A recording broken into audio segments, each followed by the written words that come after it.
Magandang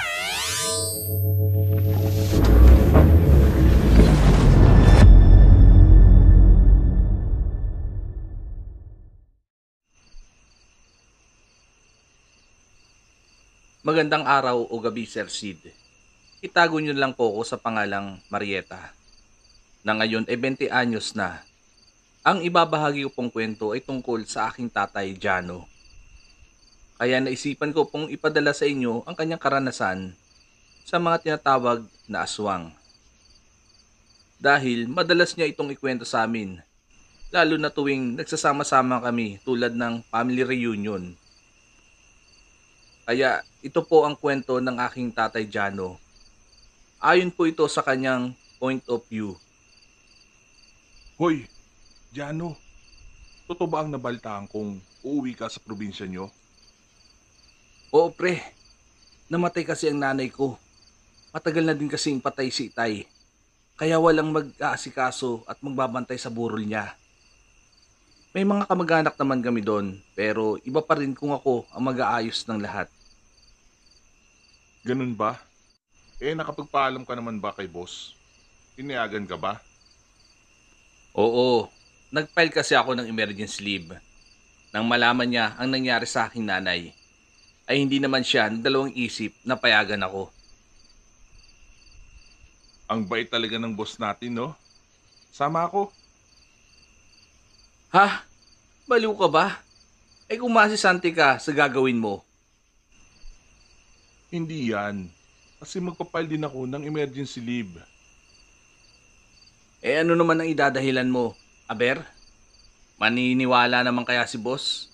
Alam naman niyang may pagkalukuloko ka? Papayag yun. Sasabihin ko na may sakit at may taning na ang buhay ng aking itay. At ako na lang ang hinihintay niya sa aming magkakapatid. Para tuloy na siyang mamahinga. Ayos lang na idahilan ko siya. Total, demonyong ama naman siya sa amin. Siya din ang dahilan kaya namatay si nanay. Sira ulo ka talaga. Hoy, Liro. Maski ganun ang tatay mo pa rin yun. Basta. Sasama ako sa iyo. Sa ayaw at sa gusto ni boss. Walang nagawa si Jano sa pagpupumilit ng kaibigan na sumama sa kanya sa probinsya. Lalo na nang maaprubahan ang emergency leave nito. Nagtatrabaho sila bilang mga waiter sa isang kilala at sikat na fast food sa Maynila. Halos 12 oras ang kanilang ibabiyahe, kaya kailangan nilang magmadaling mag-impake ng mga dadaling gamit dahil malapit nang lumarga ang huling biyaheng bus sa terminal. Mabuti na lamang at bago lumabas ang bus, ay nahabol pa nila ito. At eksakto ding may 2 bakanting upuan, kaya nakasakay sila. Habang nasa biyahe, ay hindi maiwasan ni Jano ang malungkot sa sinapit ng kanyang nanay. Lalo nang maisip niya ang ikinamatay nito. Saka lamang nakaramdam ng pag-alala ang binata sa kanyang kaibigang sumama. Dapat pala ay hindi niya ito pinayagan dahil masyadong delikado para rito, lalo't wala itong kalam-alam sa buhay probinsya. Laking Maynila kasi si Liro, kaya ganun na lamang ang pag-aalala nito sa kaibigan.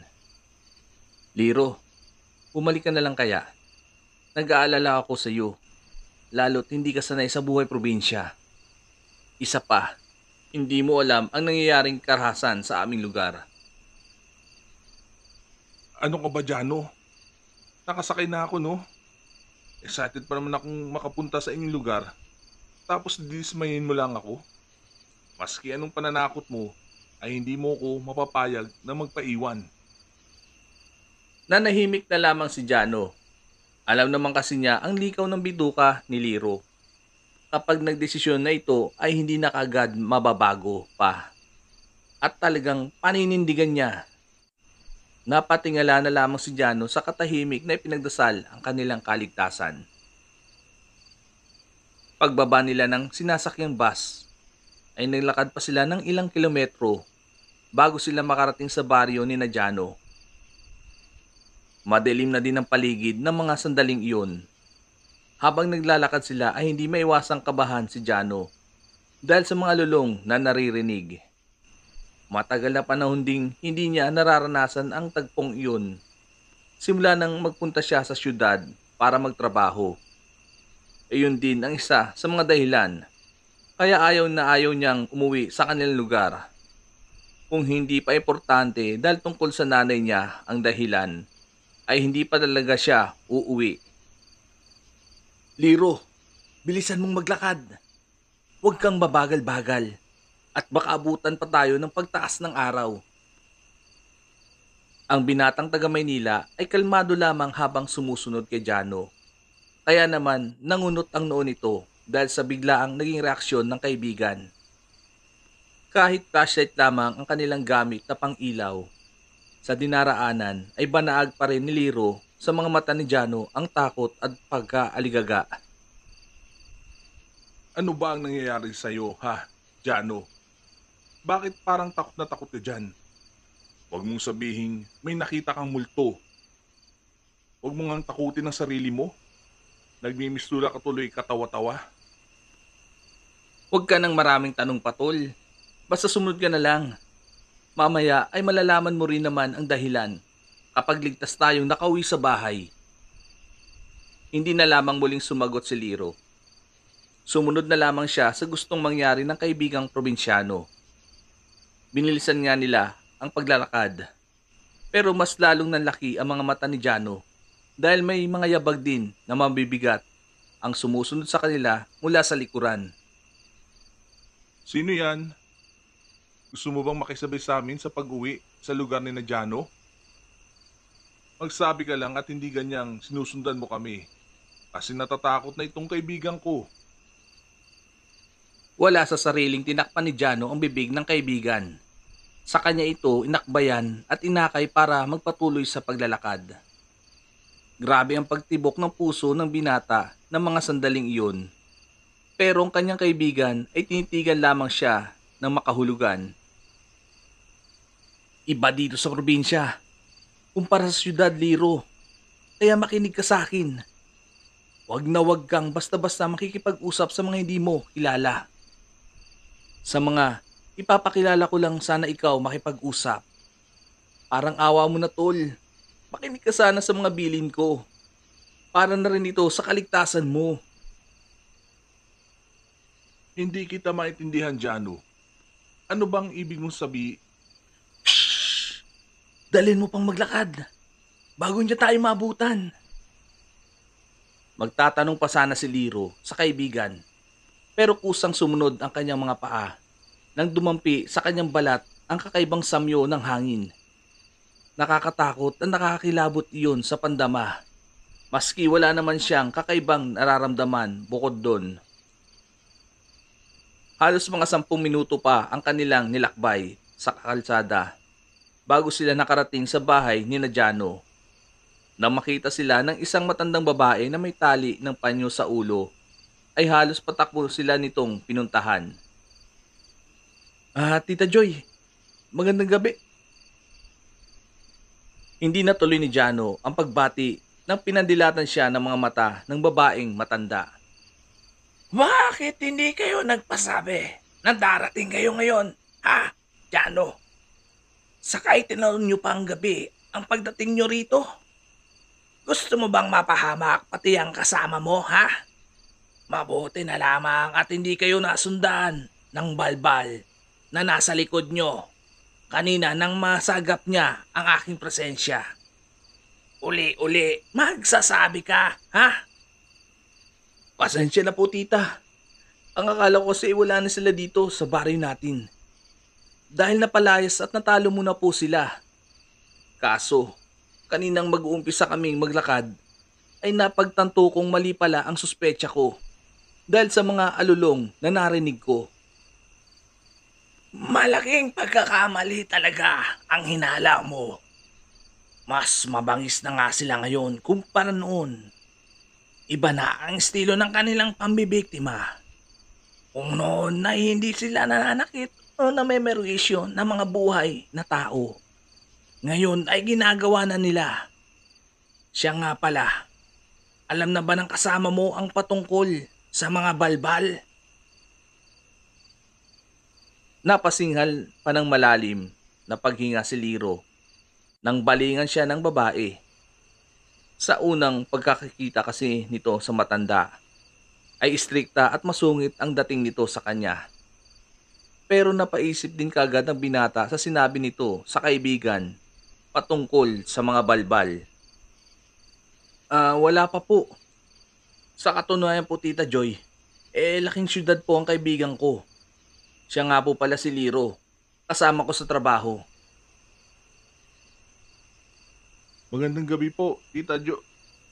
Jano, turo mo dyan kung ano ang mga dapat at hindi niya dapat gawin dito sa ating baryo hanggat naririto siya. Maliwanag ba? Ayoko ng tatanga-tangang bisita at baka maging kargo de konsensya pa natin siya kung sakali. Huwag na po kayong mag-alala, Tita Joy. Ako na po ang bahala kay Liro.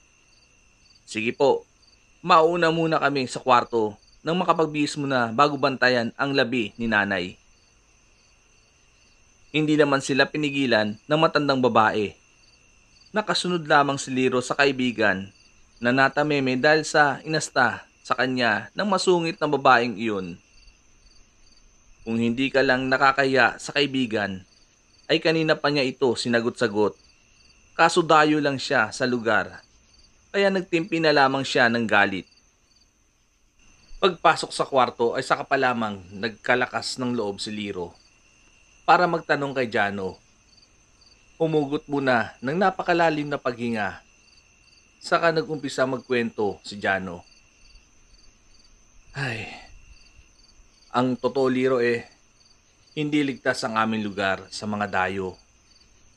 Noong nakasakay tayo ng bus, ay saka pa lamang sumagi sa aking isipan ang tungkol sa mga balbal na umaagrabyado at nanggugulo dito sa aming baryo. Kaya pinagtatabuyan kita kanina dahil ayaw kitang mapahamak, kaso mapilit ka. Kaya wala na akong nagawa. Alam mo, Jano, kanina pa ako nahihiwagaan at nagtataka sa sinasabi niyong balbal na yan. Ano ba talaga ang mga nilalang na yan? At bakit gano'n na lamang sila kasikat dito sa inyo? Baka naman sabihin mo na kumakain sila ng tao. Tama ka, Liro. Tama ka sa sinabi mo. Kumakain nga sila ng tao. Ha? Seryoso ka ba dyan, Tol? Ako kasi nagbibiro lang. Tapos, gugulantangin mo ako ng ganyan. Hindi ako nagbibiro, Liro. Ang balbal ay mga mapanganib na nilalang. Mga aswang sila. Asum ba ka mo, Jano? Nanlaki ang mga mata ni Liro na nagtanong sa kaibigan na nanginginig ang mga labi. Ayon kasi sa kanyang nabasa sa isang comics, ay tunay ngang kumakain ng mga tao ang mga aswang.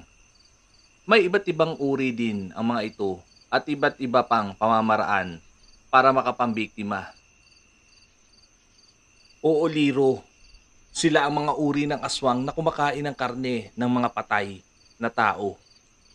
Mas masarap sa kanila ang mga nabubulok na laman loob at karne ng tao kumpara sa mga sariwa at buhay. Pero ang pinagtataka ko kanina, kung bakit muntik tayong atakihin ng isang balbal kanina, gayong hindi naman sila interesado sa mga buhay.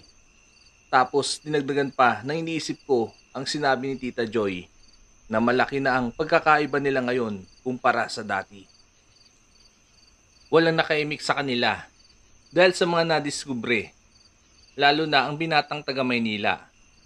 Dahil sa mga revelasyong nalaman, ang akala niyang mag-i-enjoy siya sa pagsama sa kaibigan sa probinsya ay kabaliktaran pala dahil katatakutan pala ang bubungad sa kanila. Pagkabihis nilang dalawa ay lumabas na sila ng kwarto. Napagalitan pa sila pareho ni Tita Joy dahil ang kulay ng inaisot nilang damit ay parehas na pula. Kinaugalian na kasi karamihan sa mga probinsya na kapag may lamay at dumalo ang isang tao na pula ang kulay ng damit, ay tila nagsasaya o nagdidiwang ang kalooban nito. Kaya muling pumasok sa loob ng kwarto sina Liro at Jano. para magpalit ng damit at sa pagkakataong iyon ay kulay itim na ang kanilang pinili, tanda ng pagluluksa. Uupo na sana si Jano sa tabi ng kabaong ng kanyang nanay. Subalit na udlot dahil sa pasigaw siyang tinawag ng kanyang tita Joy. Saka sinenyas ang sumunod sa kanya. Ramdam ng binata na seryoso ang kanilang pag-uusapan. Kaya pinaiwan muna niya si Liro sa mga nagsusugal. Dinala siya ng matandang babae sa kusina para doon sila mag-usap. Alam ko at ramdam ko, Jano, na mabigat pa rin ang loob mo sa nakababatang kapatid ko na iyong ina. Dahil sa iyong naging kapalaran sa kanyang puder. Jano, nakalipas na yon at wala na ang iyong nanay. Kaya sana patawarin mo na siya para mas lalong matahimik ang kanyang kaluluwa. Biglang naging malumanay ang boses ng matandang babae ng mga sandaling yon. Hindi naman makapagsalita si Jano sa mga narinig mula sa kanyang tita. Totoo naman kasi ang lahat ng kanyang naririnig dahil hanggang ngayon ay masama pa rin ang loob nito sa kanyang yumaong ina. Grabe kasi ang sinapit nito noong bata pa siya. Hindi ko po alam ang sasabihin ko at kung paano ako magsisimula, Tita Joy. Kapag napapadaan kasi sa utak ko ang pagmamaltratong pinagagawa niya sa akin noong bata pa ako, ay hindi ko mapigilan ang kamuhian siya, maski nasa loob pa na siya ng kabaong. Alang-alang naman sana sa ikakatahimik ng kaluluwa ng aking kapatid, ay magawa mo din sana siyang patawarin bago siya ilibing, pamangkin ko. Naputol ang kanilang usapan nang makasagap ang matandang babae ng isang maitim na presensya. Aligagang lumabas ito sa kusina na sinundan naman ni Jano. Pagdating nila sa lamayan ay naabutan nilang nakaupo si Liro sa tabi ng kabaong ng nanay ni Jano na tagaktak ang pawis sa muka. Pag-angat nito ng ulo mula sa pagkakayuko ay pumihit ang kanyang baling ng pagtingin sa paparating na dalawa. Kitang-kita at ramdam na ramdam ng matandang albularyong si Joy ang napakasangsang na amoy sa harap mismo ng burol. Kaya kaagad nilang tinanong ang binatang taga Maynila kung ano ang nangyari at nakita nito. Isang matandang babae. Napakabaho na kanyang hininga. Amoy bulok na karne. Habang nakatitig siya sa aking mga mata, ay nakahawak naman siya sa kabaong ng ina ni Jano. Hanggang sa sinabi niyang tapos na ang kanyang pakay. Nakakatakot po ang kanyang mga mata, Tita Joy. Nanlilisik at baliktad ang aking imahe. Mas lalong naging aligaga ang matanda sa mga narinig mula kay Liro. Wala namang pakialam ang mga taong dumalo sa lamay dahil abala ang mga ito sa pagsusugal at tanging doon lamang ang kanilang buong atensyon. Kaagad na naglabas ng kalamansi mula sa bulsa si Tita Joy. Sa kanya ito iniiwa sa gitna. Ipinatak niya yun sa kabaong ng kanyang kapatid at nanalangin na sana hindi totoo ang kanyang hinala. Pero makaraan ang ilang segundo ay nagimbal sila sa kanilang nakita, pati na rin sina Liro at Jano. Dahil unti-unting naging katawan ng saging ang bangkay ng babae. Gustong magsisigaw ng babaeng albularyo sa mga sandaling iyon, pero pinigilan niya ang sarili dahil ayaw niyang mabulabog at matakot ang mga nakikilamay. Mas minabuti niyang hawakan sa kamay ang dalawa. Sa kanya inakay ang mga ito pabalik sa kusina. Makinig kayong mabuti, lalo ka na Liro. Nasa panganib na ang buhay ngayong nabugahan ka ng hininga ng balbal na kumuha sa katawan ng aking kapatid. Jano, bantayan mong mabuti at huwag kang aalis sa tabi ng kaibigan mo. Gaya ng sabi ko ay iba na ang estilo ng mga balbal na aswang. Ngayon, para makapambiktima sila. Nanginig ang buong kalamnan ng binatang taga Maynila sa narinig. Nakaramdam siya ng iba yung takot sa mga sinabi sa kanya ng babaeng albularyo. Napatitig naman sa kanya si Jano na may bahid ng pag-aalala. Tita Joy, paano na po ba mambiktima ang mga balbal? Kumakain din ba sila ng mga sariwang karne ng tao? Hindi. Pero nagagawa nilang mandukot at magtago ng mga tao sa kanilang pinagkukutaan. Hinahayaan nilang magutom ang mga ito sa ginagawa nilang kulungan hanggang sa mamatay. Kapag nabulok na ang mga laman loob at karne ng kanilang binibiktima, ay saka pa lamang nila ito kakainin. Pero hindi naaalis sa kanila ang estilong nagmamatsyag sa mga lamay at libing. Hindi makapaniwala ang magkaibigan sa mga nalaman. Mas lalo tuloy bumilis ang tibok ng puso ni Liro na para bang may mga matang nakatitig sa kanya palagi mula sa madilim na bahagi ng lugar. Hindi niya inaasahan na ang pagsama niya sa kaibigan ay hilakbot ang kanyang mararanasan at hindi ang magsaya. Nagsisi siya tuloy sa pagsama kay Jano pero wala na siyang magagawa pa dahil nangyari na ang lahat. Kailangan na lamang niyang mag-ingat at huwag lumayo sa tabi ng kaibigan. Pwede na po bang bumalik ako sa Maynila bukas, Tita Joy? Nakakatakot na po talaga ang mga nangyayari eh. Hindi ko naman alam na ganito pala ang sitwasyon nyo rito. Pero tumutol ang babaeng albularyo. Sinabi nito na kahit umalis siya ng Cagayan at kahit saan siya magpunta, ay masusundan siya ng balbal na huminga sa kanya. Nakakapit na kasi sa katawan niya ang binugang hangin ng babaeng balbal at iyon ang magdadala ng impormasyon para matuntun siya nito. Tinanong ni Jano ang kanyang titang albularyo kung may iba pang paraan para mailigtas sa tiyak na kapahamakan ang kanyang kaibigan. Sumagot naman ito ng positibo. Ayon dito ay may iba pang paraan pero lubhang delikado. Ang tangi lamang nilang gagawin ay ipain si Liro sa balbal na iyon at sundan kung saan ito dadalhin ng binata. Hindi naman pumayag si Liro dahil sa takot. Mamili ka, iho. Makuha ka ng balbal na iyon na walang nakakalam na pwede mong ikapahamak. O ang ipain ka namin pero nakasunod lamang kami kung saan ka dadalhin. Liro, gagawa at gagawa ng paraan ng aswang na yon para makuha ka niya. Hindi siya papayag na mabigo. Napatingin muna si Liro sa kaibigan. Tinapik siya nito sa balikat habang bumuntong hininga ng malalim. Saka siya nito tinanguan. Sige po, Tita Joy. Kung ano po ang mas nakakabuti. Albularyo po kayo kaya alam kong mas alam nyo ang dapat na gawin. Kaysa naman mapahamak ako ng walang ginagawa.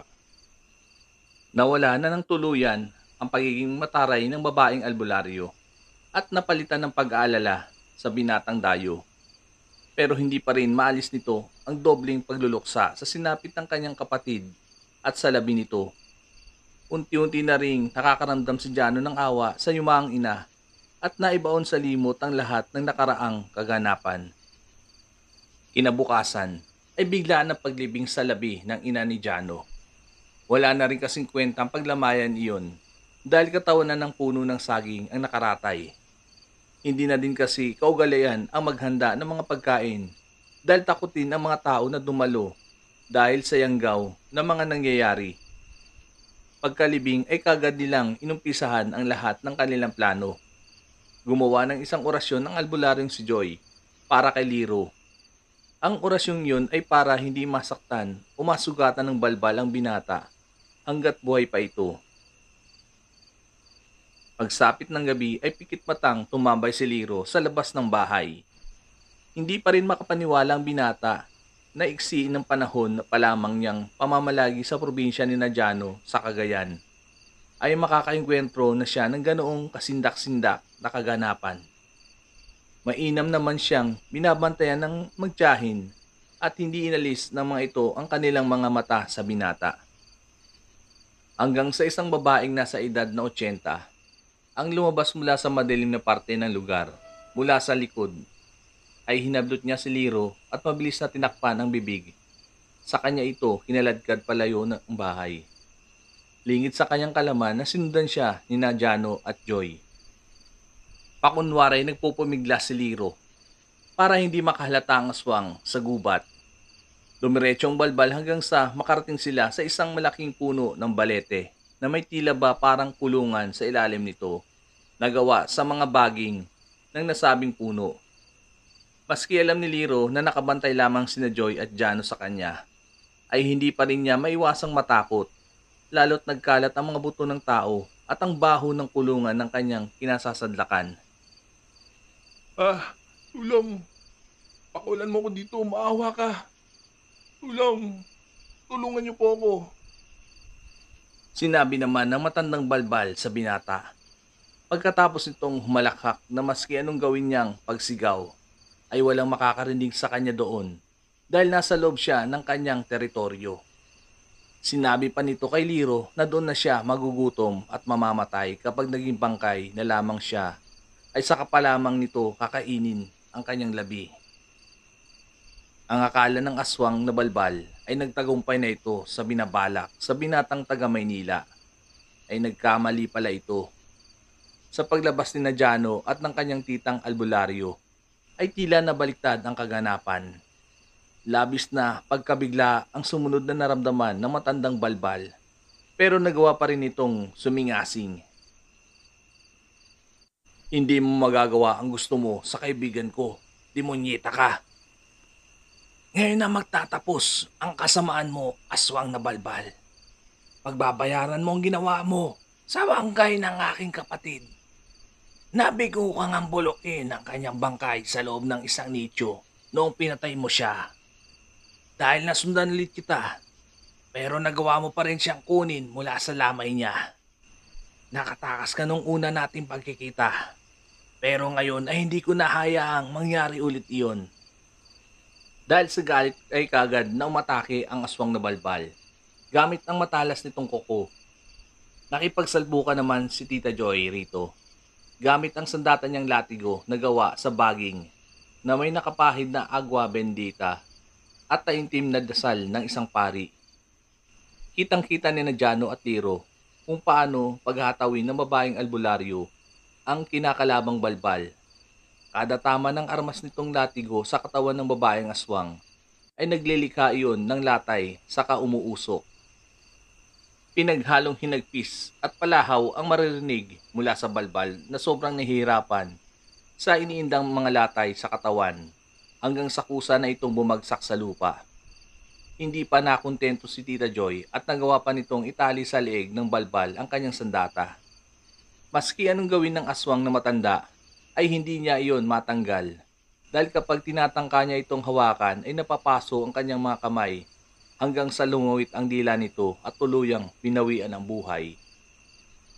Inutusan ng albularya ang kanyang pamangkin na ibuhos sa bangkay ng balbal ang hawak nitong agwa bendita. Nakagad namang sinunod. Nasunog ang katawan yon pagkatapos magawa ni Jano ang utos sa kanya ng kanyang tita hanggang sa tuluyang matupok. Gamit ang matalas na itak, ay pinakawalan ni Tita Joy ang binatang si Liro mula sa pagkakakulong. Pero nawala ng malay dala na siguro ng matinding tromang naranasan. Inuha naman ni Jano ang kaibigan sa kanya ito pinasan sa kanyang likuran. Tara na iho, at nang maipahinga na natin ang ating mga katawan, tagumpay ang ating plano sa tulong ng iyong kaibigan Dayo. Tumango lamang ang binata, tanda ng pagkasagot nito sa kanyang tita. Kinabukasan ay nabungaran ni Jano na masayang nagkakape ang kanyang tita Joy sa kasiliro. Tumayo siya para makisali sa upuan. Aba, mukhang magkasundo na talaga kayo ah. Tol, pahigop nga sa kape mo. Magkasundo? Hindi naman kami nag-away ni Tita Joy. Hindi po ba, tita? Mali lang ang aking interpretasyon noong una ko siyang makita. Akala ko literal siyang masungit, pero hindi pala. Nagawa lamang niya yon para protektahan tayo. Aba, Oo naman, at saka hindi naman pagsusungit ang ginagawa ko. Nagalit talaga ako sa inyong dalawa sa ginawa ninyo. Aba, kung mapahama kayo, aber. Bumalik ang mataas na boses ng albularya sa dalawa, kaya napakamot na lamang sila sa kanilang batok. Ikaw kasi Jano eh. Yan tuloy. Makaalis na nga lang, mga pwesit na batang ere. Masungit daw. Padabog na umalis ang babae sa kinaroroonan ng dalawa. Pagkalayo nito ay saka pa lamang sila nagtawanan. Grabe talaga si Tita Joy. Daig pa ang dalagang may regla. Siya nga pala tol. Salamat sa tulong mo ha. Kung hindi dahil sa'yo hindi namin nakamit ang hustisya para kay nanay. Ang tapang mo pala. Ano ka ba? Ayos lang yun. Saka para din naman sa kaligtasan ko ang ginawa ko. Isa pa, matapang ka dyan nawalan nga ako ng malay dahil sa takot. Matanong kita, napatawad mo na ba ang nanay mo? Naikwento kasi sa akin ni Tita Joy kanina ang nakaraan nyo. Sa mga nangyari ay natauhan ako, tol. Oo, pinapatawad ko na siya. Tara, samahan mo ako sa puntod niya. Para naman makapagpaalam na rin ako bago tayo bumalik na Maynila. Hindi naman tumanggi si Liro pagkatapos nilang pagsaluhan at ubusin ng isang tasang kape ay lumakad na ang mga ito papuntang sementeryo. Sa harap ng puntod ng ina at emosyonal na nagsalita si Jano. Nay, patawad po kung nagkikim ako sa inyo ng sama ng loob. Matagal na panahon. Pero ngayon napatawad ko na po kayo ng taos puso. Maraming salamat po dahil kung hindi dahil sa inyo ay wala ako dito ngayon sa mundo. Matatatahimik na po kayo ng lubusan, inay, sa piling ng Panginoon. Mahal na mahal ko po kayo, nanay ko. Hinagod ni Liro ang likod ng kaibigan. Pagpunas ng mga luha ay napagpasya nilang magpaalam para umalis. Napakayakin mo pala Jano. Lokong to ng asar pa. Mula sa may hindi kalayuan, ay masaya ang albularyang si Joy na pinapanood ng dalawang binata. Napaluha pa ito dahil sa sobrang saya. Dahil alam niyang masaya na din ang kanyang kapatid dahil napatawad na ito ng kanyang anak na matagal nawalay sa kanila. Ngayon po Sir Sid, ay may kanya-kanya ng pamilya si Liro at Jano. Kahit malayo na ang kanilang mga tirahan, pero sa tulong ng social media, ay nakakapagkamusta naman sila. Hanggang dito na lang po ang kwento ng aking Tatay Jano at Tito Liro. Salamat po, Sir Sid.